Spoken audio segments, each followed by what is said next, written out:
There's some feedback. Maybe you can mute yourself, and if everyone wants to ask a question in the middle of the talk, you unmute.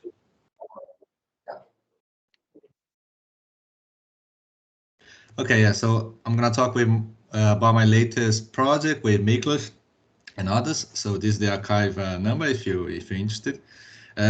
Feel free to ask any question, interrupt me during the talk. So first, I'm gonna shout out about my collaborators and co-authors. So Alessandro Luongo, James Pau, Patrick Reventros, and Miklos Santha all work in the National University of Singapore. So without further ado, let me start. So consider the following game. Suppose you are given 100 numbers, and all these numbers are written down in pieces of papers, and they are laid down on a table, shuffled and face down. And you don't know what the numbers are. You only know that all the numbers are different. And your task is to look at each number at once at a time. And then you have to stop once you think you found the biggest number. So it's not really about finding, at the end of the day, finding the biggest number, but finding the biggest number at the right time. So you cannot just look at all the numbers and at the end say, oh, the biggest number was 100, let's say, or 2000. No, you have to stop at the right time. So that's a classic problem in optimal stopping theory.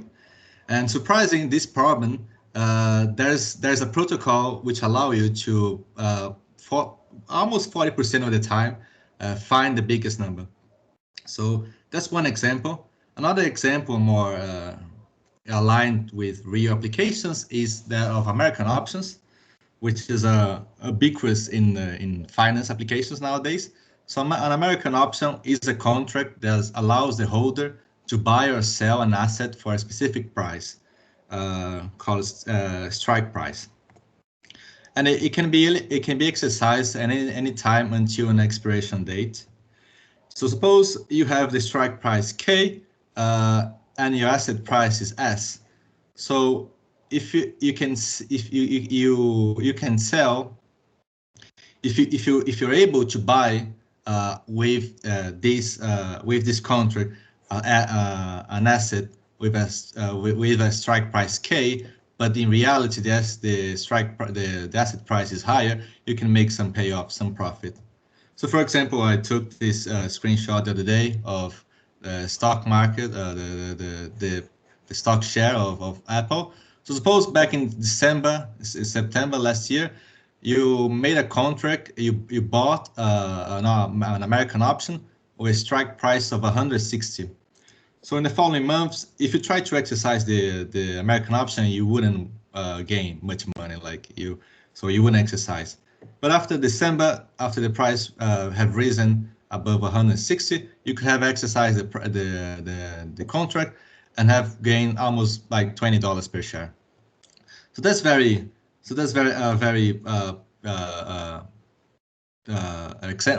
famous example in the field. So given this short introduction, what I want to do today is give a more formal definition of what a stopping time problem is. I'm gonna introduce a very particular and famous classical algorithm to solve this problem, which is called the least square Monte Carlo. And then I'm gonna introduce our proposed quantum least square Monte Carlo in the paper, from our paper. And then we're gonna introduce some error analysis and complexity. So really the takeaway message here is that if you have a high level understanding of what a stopping problem is, and that there exists some classical, among many classical algorithms, there exists a very famous one, and we quantize it. So now let me get into more details and math. So we have to work on a probability space. So we consider a sample space and a sigma algebra together with an underlying probability distribution. And we're going to consider a Markovian discrete time stochastic process. We denote by X here. And we have some state space in R to the D. So you can consider this as the process underlying your market, your finance market. So suppose you have the assets, you can model their evolution through time through this Markovian discrete stochastic process. We're going to suppose that initially you know what the value is in present time, you just look it up. And then each component of this Markovian Markov chain, this Markov chain, it implies a image probability distribution.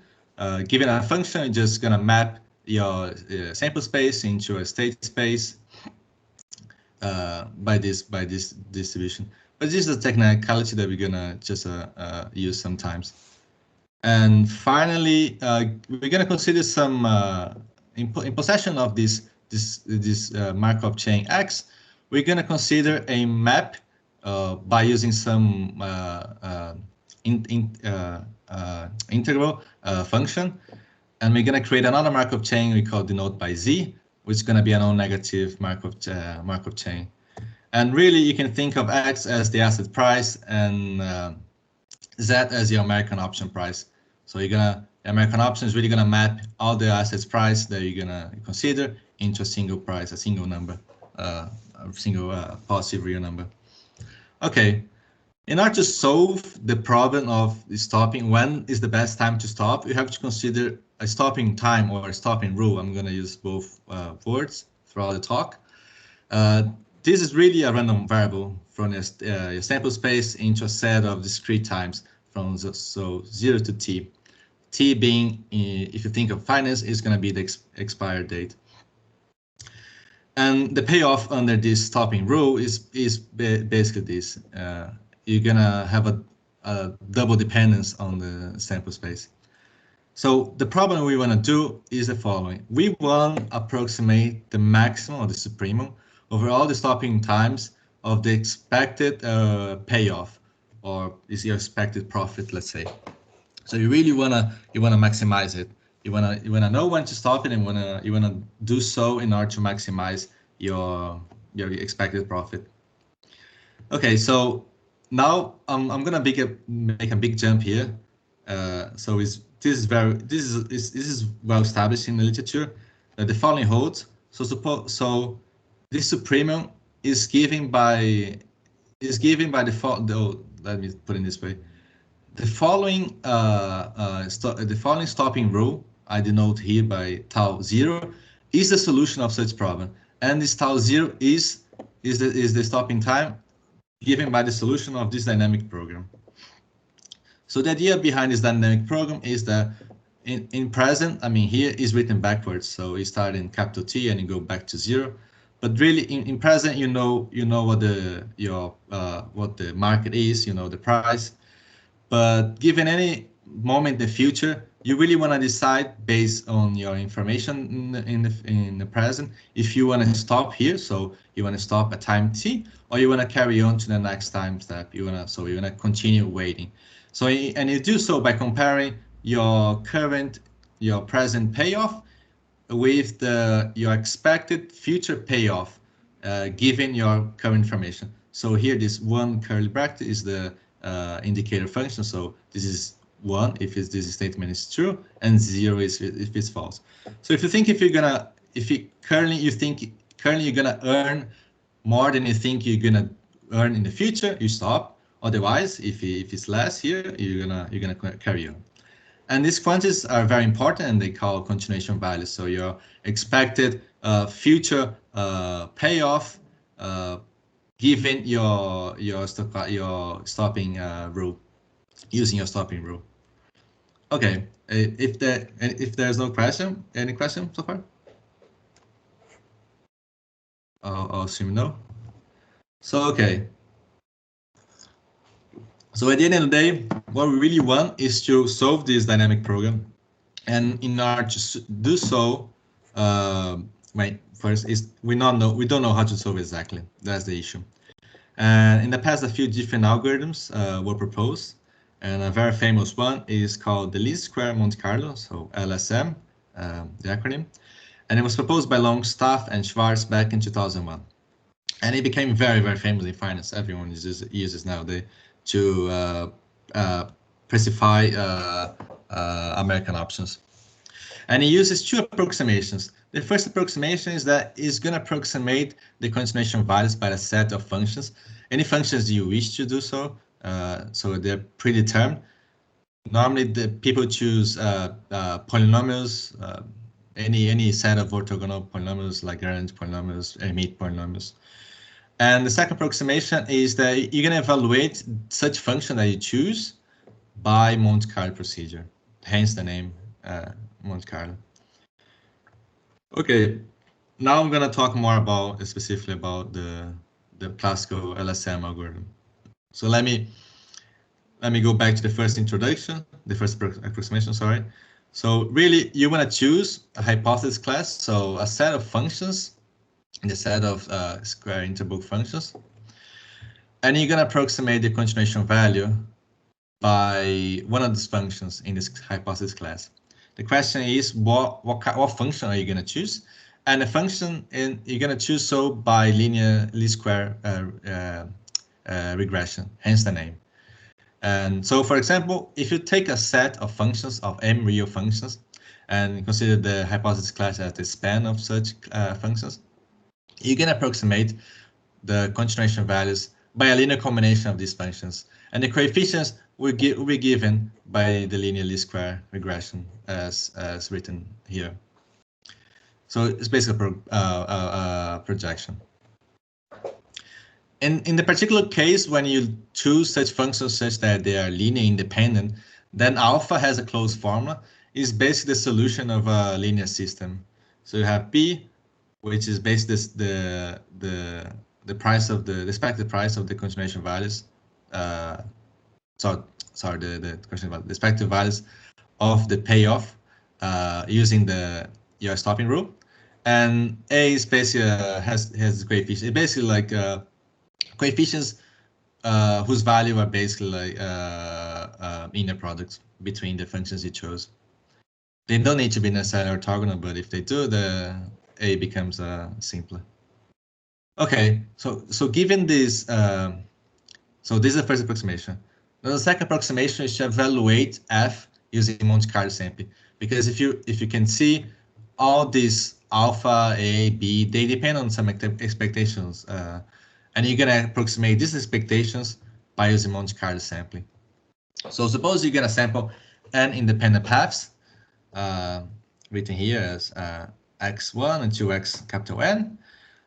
For each independent path, you're gonna obtain the associated payoffs by applying your whatever function you're using to compute it.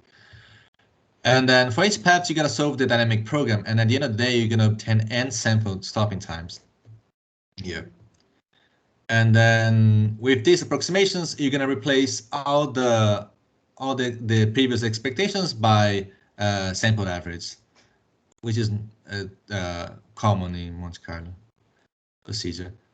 Again, if you consider linear independent functions, you're gonna replace all the expectations by sampled averages here. So there's not much mystery here. And at the end of the dynamic program, you're gonna output the following. You're gonna output either your current the present value. You're gonna compare with it, and the average of all the values that you obtain in the future by using your stopping rule, or at least the stopping rules that you sample.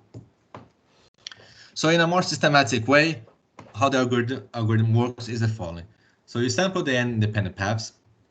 You're gonna compute the associated payoffs and the valued functions that you picked to expand your continuation values.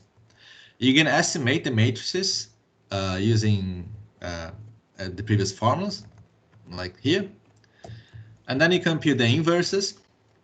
And once you do this, you're gonna set all the initial stopping times as capital T, so in the present. And then recursively in the loop, you're gonna do the following. You're gonna calculate the vector alpha T by using what you calculate of matrix A. And what you have here is the vector B, if you remember. Once you have alpha, possession of alpha, you're gonna solve the next step of the definition of the stopping time. So you're gonna compare your approximation of the continuation values with your current payoff, and given it, you're gonna set it to time t, or you're gonna set it to the next time, to the previous one.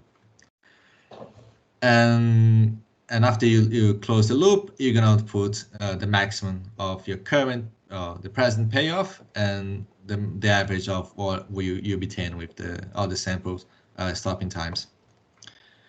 So this is the algorithm itself. It's not very hard.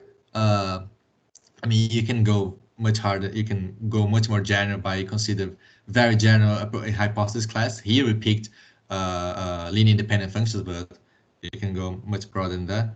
But this is the main idea, and it's not too complicated. So now I'm gonna mention a few past results. So the error analysis and complexity results, they have been developed by along the past 20 years. So it has been a very long grind into refining the error and the complexities of this result, of this algorithm. So back when it was first introduced, Longstaff-Schwarz offered some theoretical arguments for convergence, and which were corroborated by some numerical experiments. And later, many works followed, which improved and had more general results. So I'm just citing a few: Clement, Egloff, and Zenger, spanning from 2002 and 2005 and 9. And I'm mentioning a very recent results by Zenger 2020, in which he proved the expectation the expectation error that you commit is basically upper bounded by 1 over square root of n, which is like typical of Monte Carlo procedures, and has this exponential time dependence. Unfortunately, like most results in the literature, they're more interesting on the number of samples and not really on time. They don't really care on how hard it is to compute or invert matrices, compute some functions. They just care about the number of paths. Here, because there's not really a straightforward equivalence in quantum, we're gonna work in time. So we really took some time to work the time complexity of this algorithm. Okay, so I guess that's it with the classical LSM algorithm. Does anyone have any question?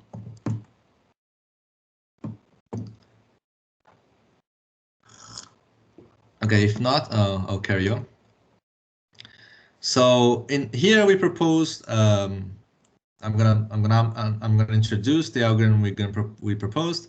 So it's basically a quantized version of the least square Monte Carlo algorithm that I just mentioned.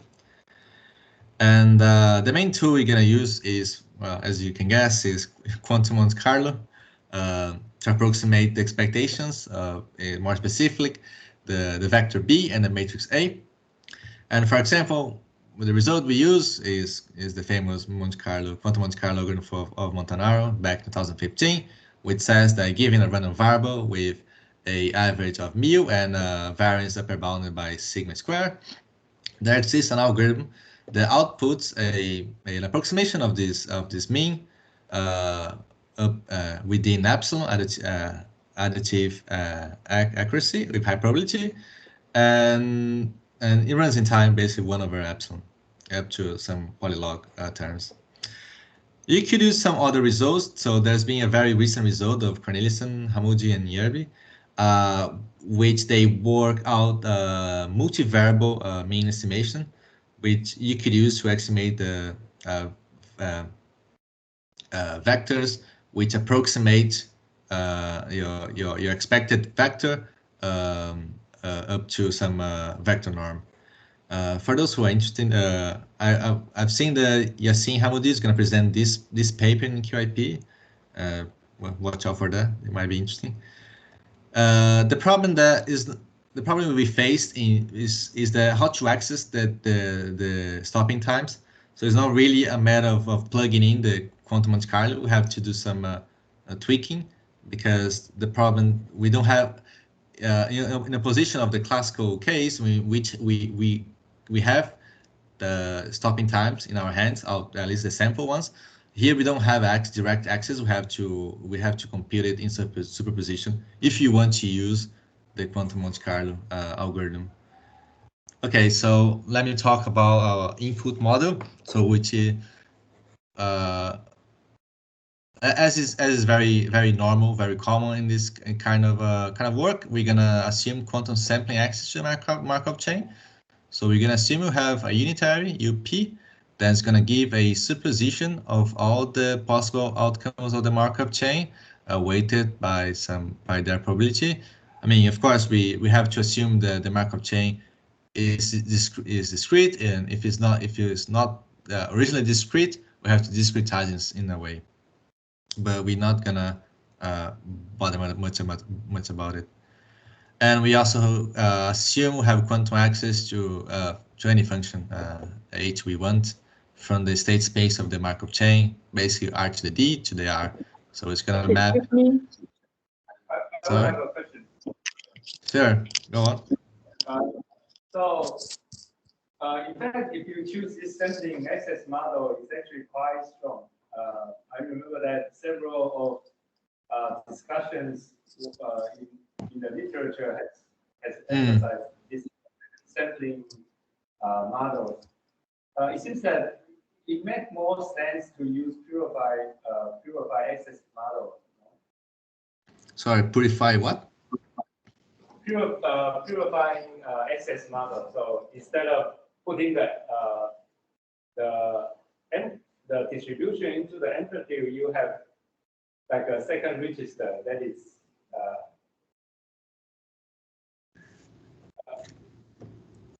Sorry. You talk about the quantum sampling access to the Markov chain. Yes. Right. And you want to input what into second register? So it's another input model. Instead of sampling, there's another that's called purifying query access model. Okay, query access model. I don't think I've ever heard about this. That's fine. We can chat offline. I can send you the link to the paper. Okay. Let's discuss the power of different input models. Okay. So there are 3 to 4. There are 3 to 4 different input access models, and they all have different power. And sure, yeah. The strongest input model is the one that you choose. Okay. As part of the scene in the context of quantum Monte Carlo, people normally assume this quantum access, the quantum sampling access. Okay.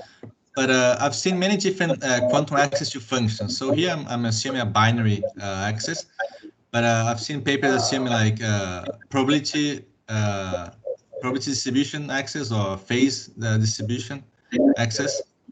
So yeah, you get a h in a phase or as an amplitude, right? And yeah, it does make a sense. Sorry, it does make a difference. To be honest, I don't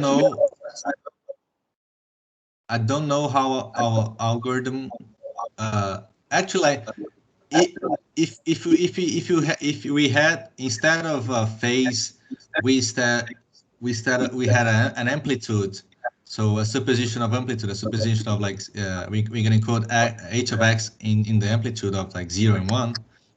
Our algorithm might work, because at the end of the day, that's what you use in the quantum Monte Carlo algorithm. But I'm not sure about the phase encoding. If we're gonna encode h into like e to I h, right? And but that's a good question, yeah.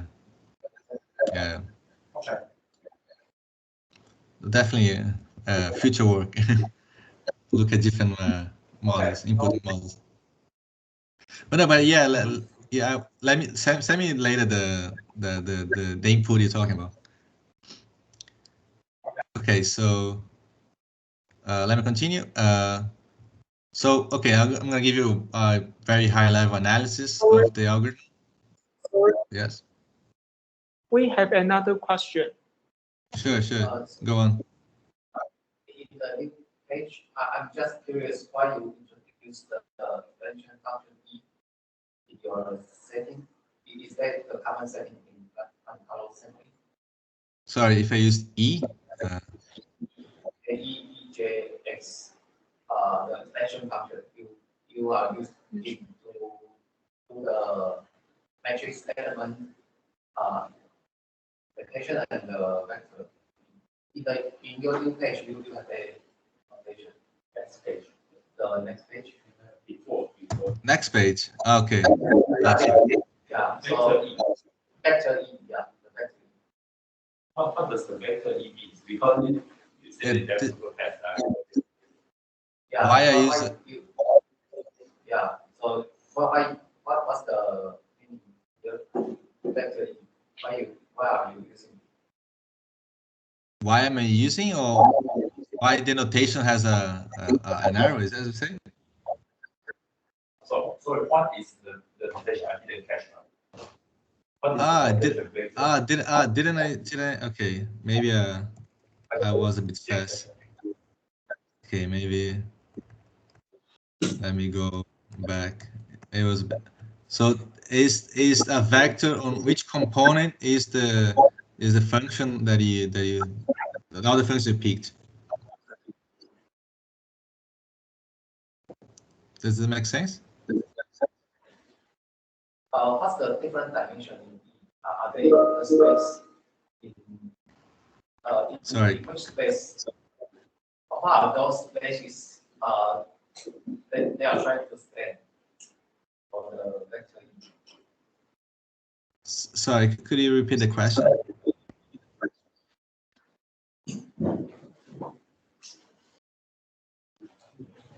I'm asking how you use this vector E to span the space. So you are trying to span them in different time or in different purpose. What's the purpose to span the space? So I mean, the continuation values it depends like on an infinite amount of functions. I mean, consider this as like Hermite or Lagrange functions. There's an infinite amount of them. We need to pick some of them to express our continuation values. Okay. So I pick part of some functions, simple functions, and I'm basically gonna project the continuation values into them. So you can think of it. Sorry, say again. So I mean, so in each time you choose a new vector space. You could if you want. If you wanna pick a different one at each time step. Here for simplicity, I'm just taking. I consider the same for all time steps, but it could change. It's up to you. Okay. I see. Okay, thank you.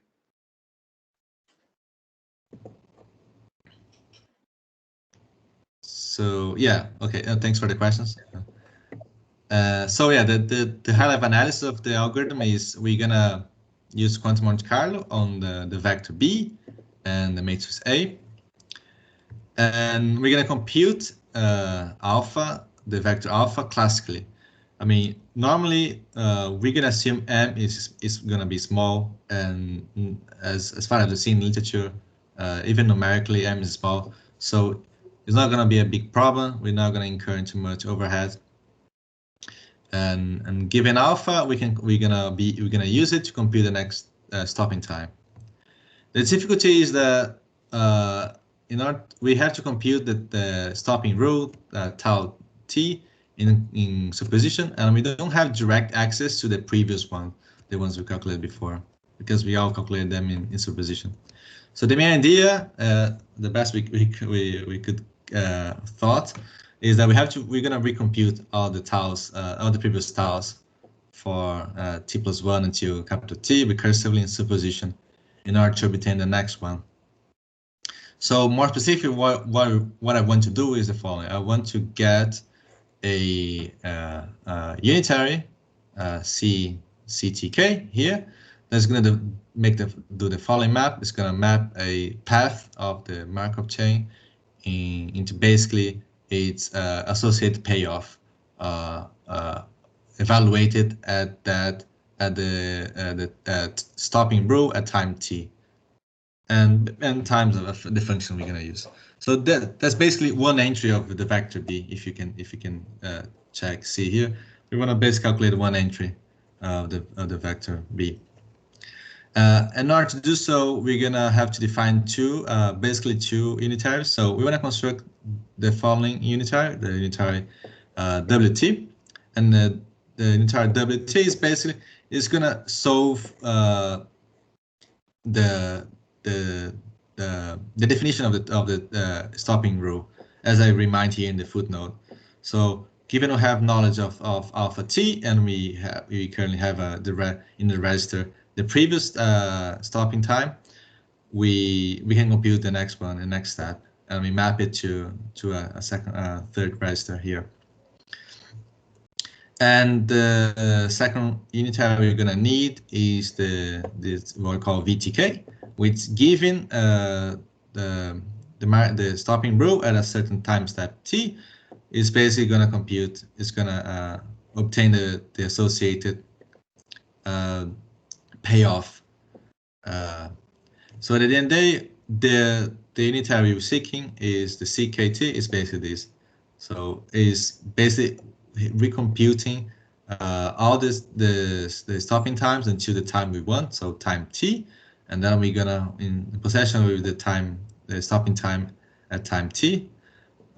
We can apply v and obtain this entry that we want, and later we uncompute everything we had before. So that's what I'm saying when I have to recompute everything. So every time at each time step, I have to go back all the previous time steps and recompute the stopping rules before in order to advance. That's how we could find at least the solution we could come up with to solve this problem. Because classically you can just look it up all you have in your hands. Let's say you don't have here you really need to have them access it in superposition, which is an issue. Okay, so if that's clear, I'm gonna explain the algorithm in a more systematic way. So the way is that it's very it's kind of similar to the classical one.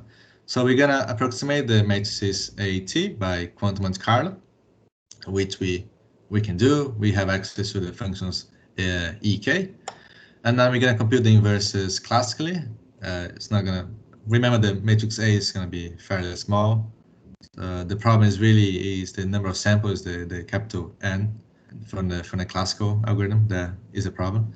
So we're gonna compute the inverses classically, and then we're gonna construct our first WT capital T unitary. Does the following map, very simple.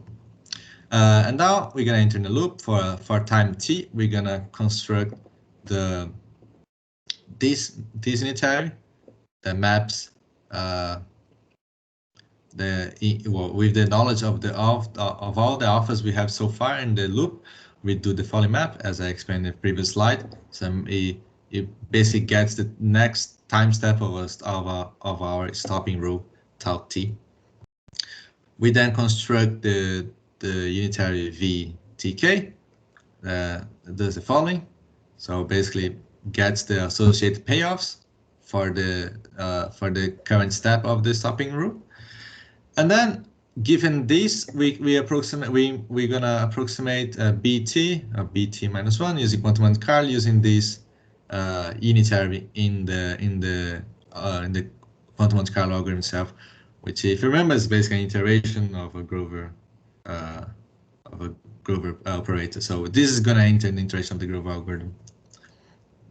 Grove operator. And then once we have the BT, we can compute the vector alpha t classically, which is going to be used in the next iteration of the loop. So at the end, when t equals 2, we're going to do a similar thing for t equals 1. We have basically W1.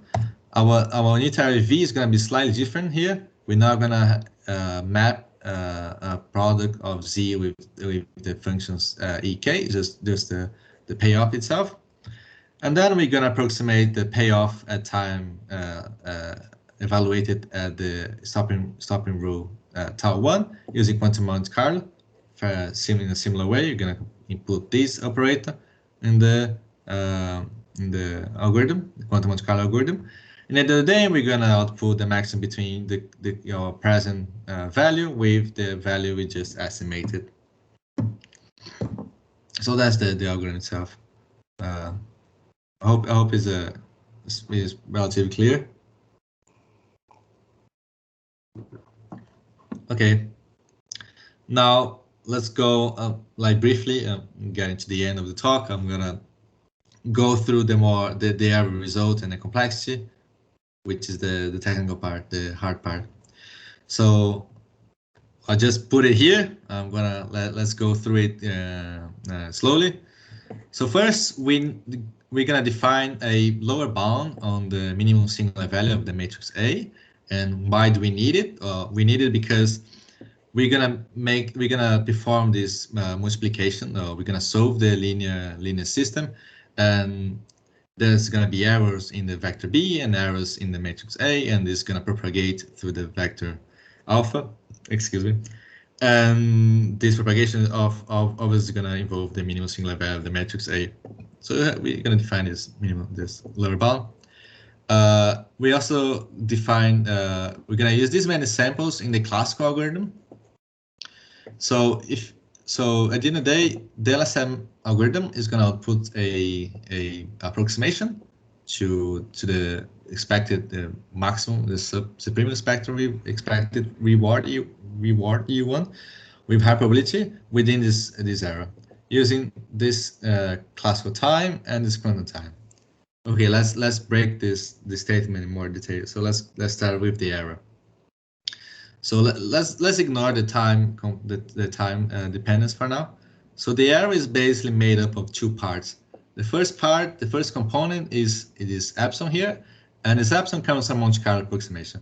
It's something that if you iterate more, if you make more iterations in your quantum Monte Carlo, when approximating the matrix A or approximating the vector B, you're gonna get better or smaller error. This is gonna decrease.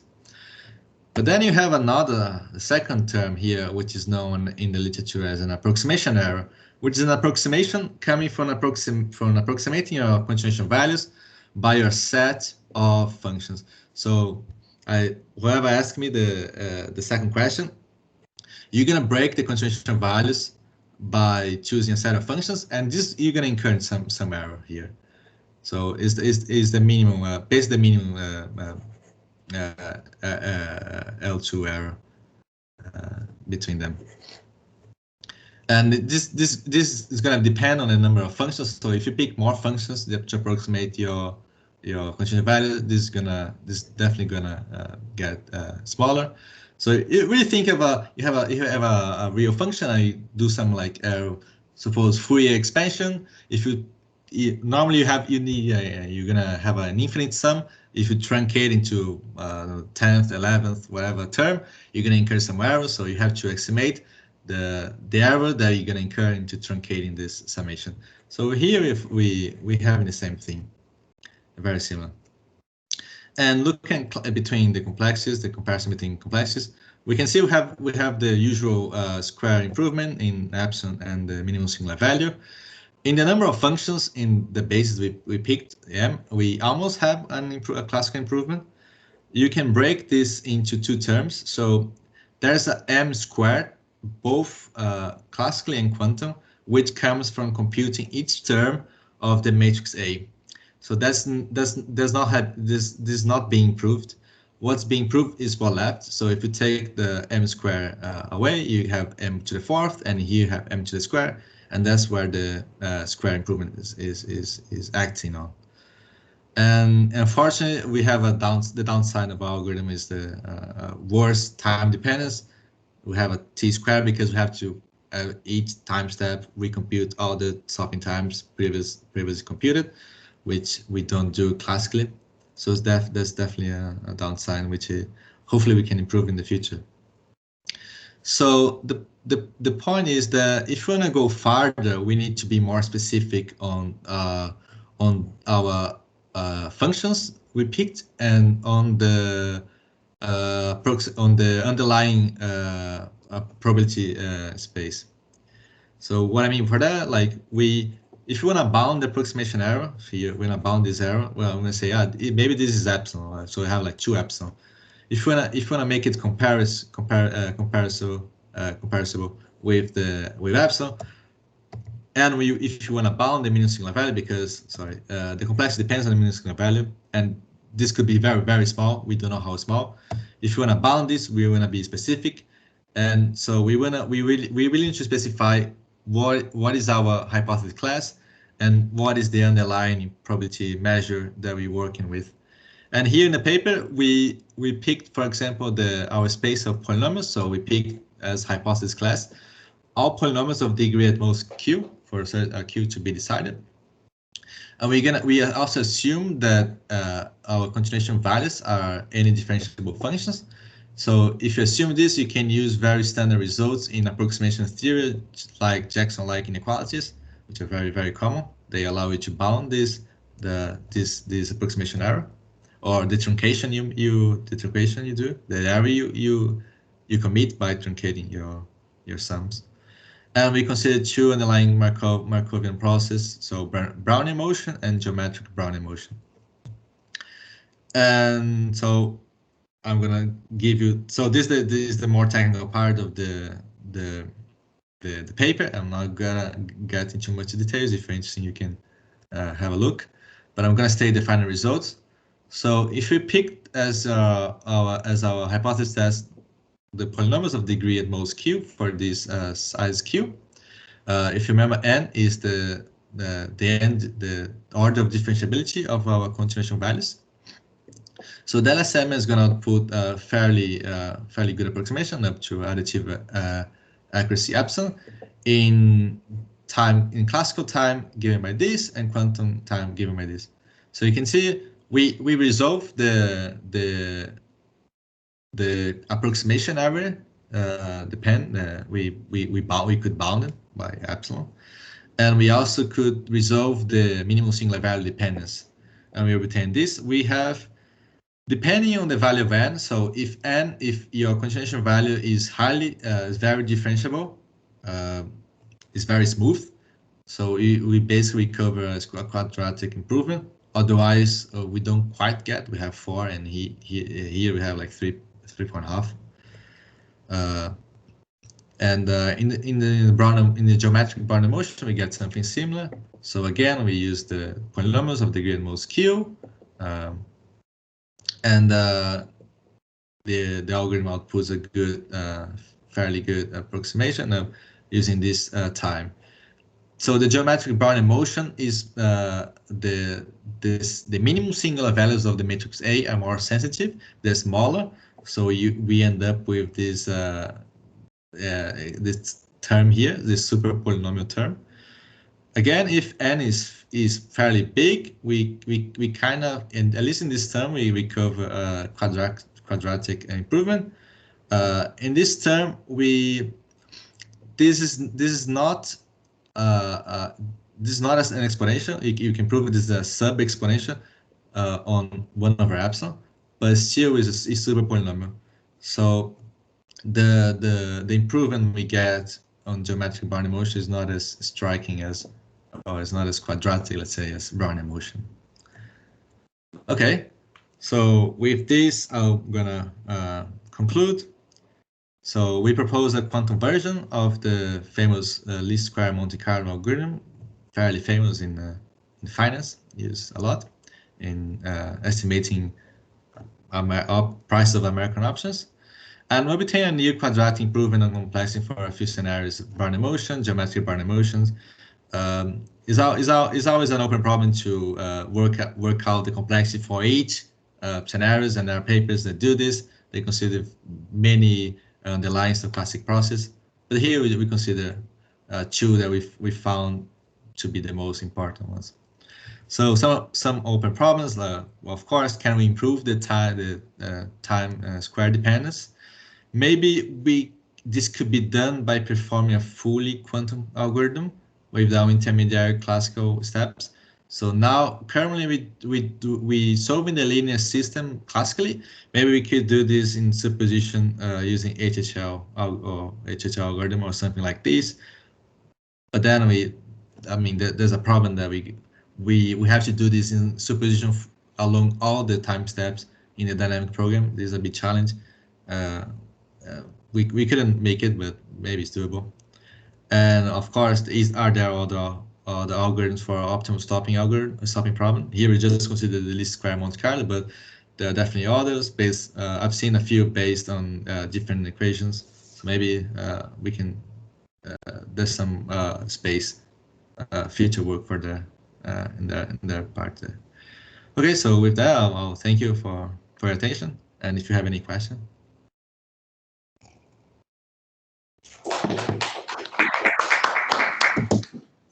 Thank you. Is there any questions? To ask, could you hear? Can you hear me?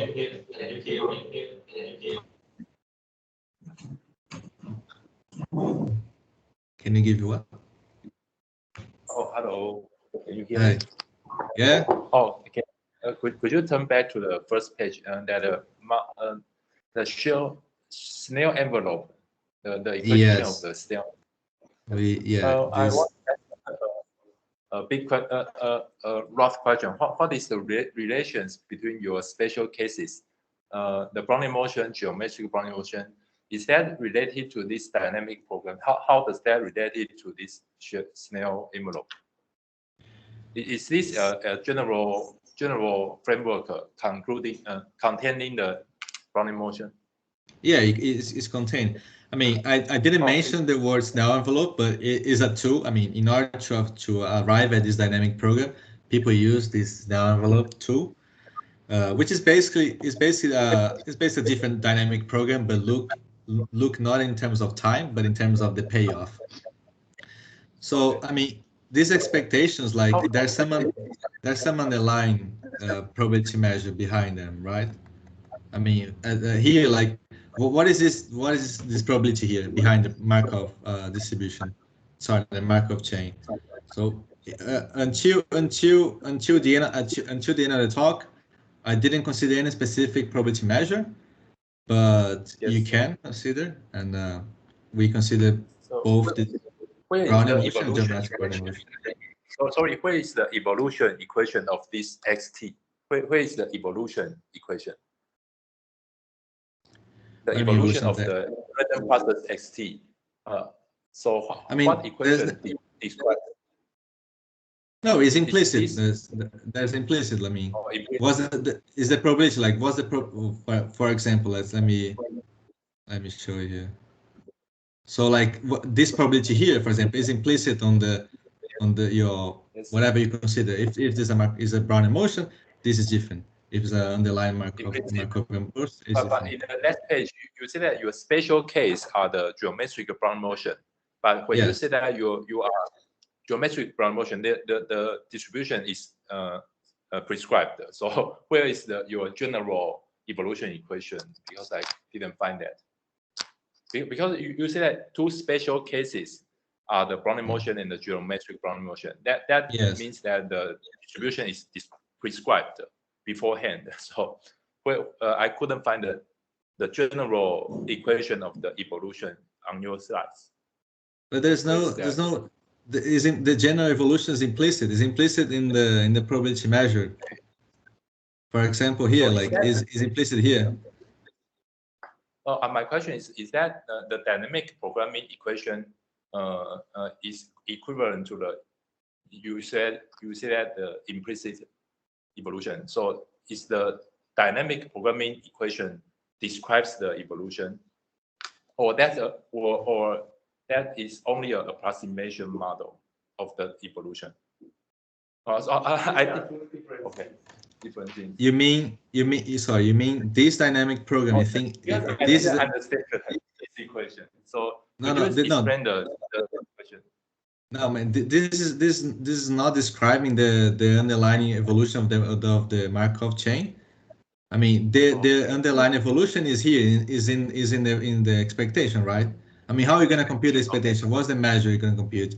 You're going to take, I mean, is a Brown emotion, geometric Brown emotion.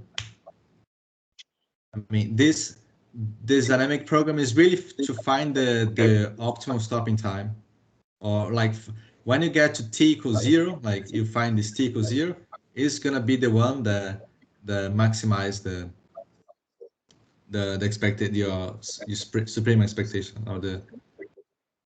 So is that clear? Can I understand the dynamic programming of these two equations to be the evolution of the random time tau? Yes. Can I understand that? Oh, okay.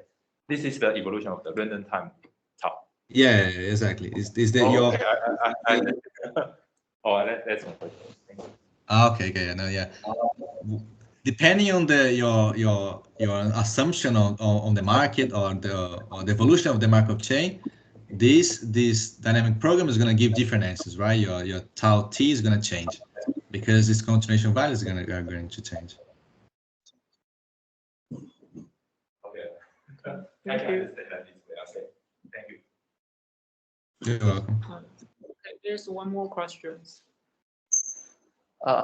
I'm just curious about your evolution in the algorithm.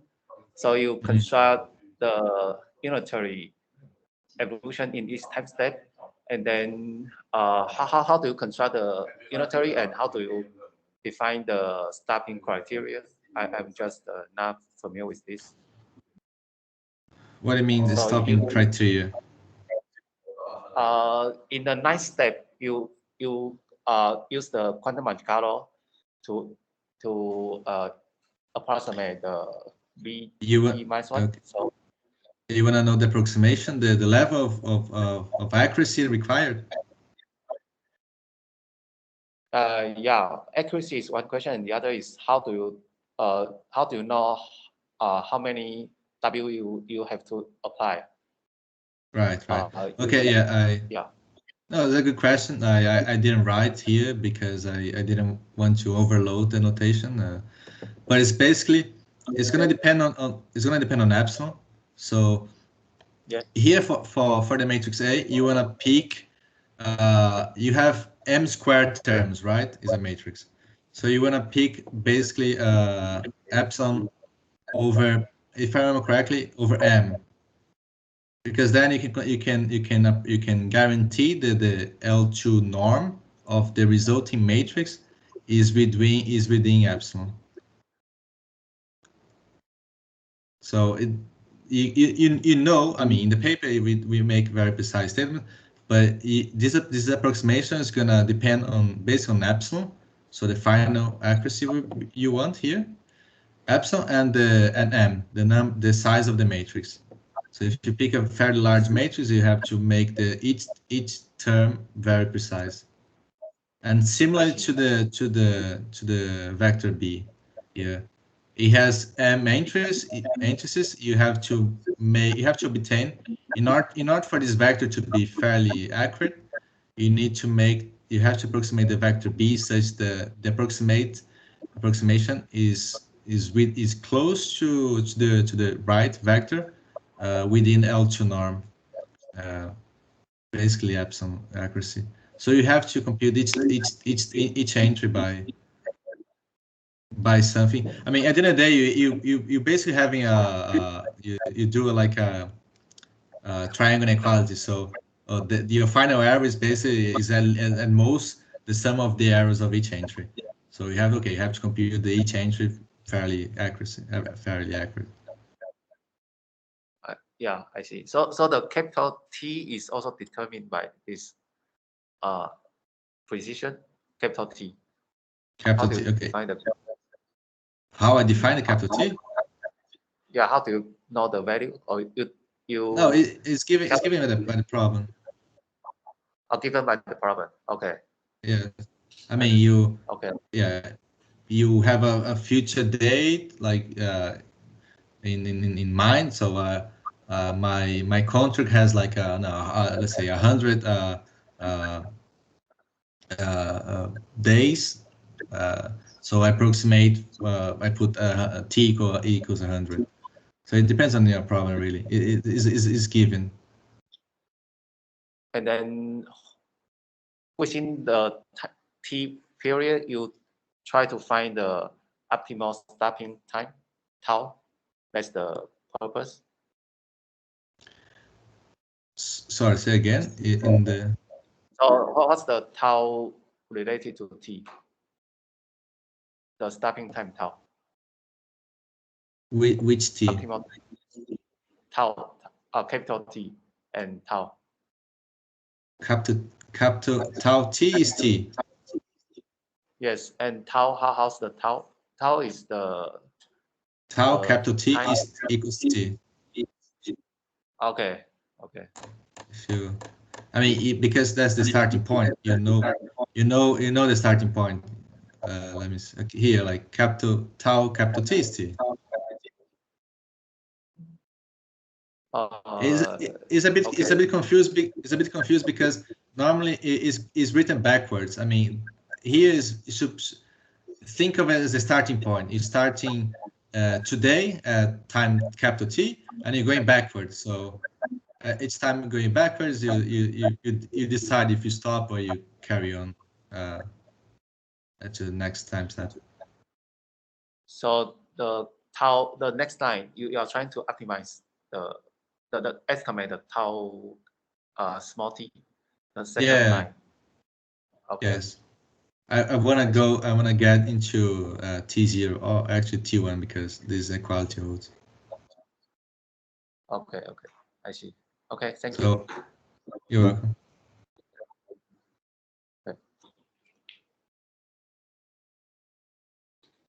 Is there any further questions? Okay.